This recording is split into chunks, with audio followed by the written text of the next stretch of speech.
யாரு அந்த மதவாதிகள்? 6 வருஷமா அந்த மதவாதிகள் எப்படிப்பட்டவங்க பாருங்க. ஏன் அன்பு கூற முடியாதுன்றதுதான் சொல்ல வரேன். 6 வருஷமா அதிலே 4:6 நாங்கள் தேவனாலே உண்டானவர்கள், தேவனை அறிந்து அறிந்தவன் எங்களுக்கு செவி கொடுக்கிறானா?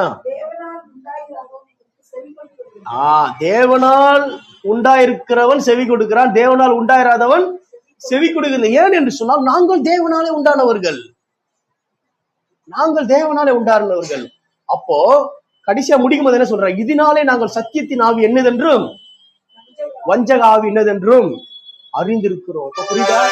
வஞ்சக ஆவி என்ன பண்ணாது? அன்ப சத்தியத்தை நேசிக்காது.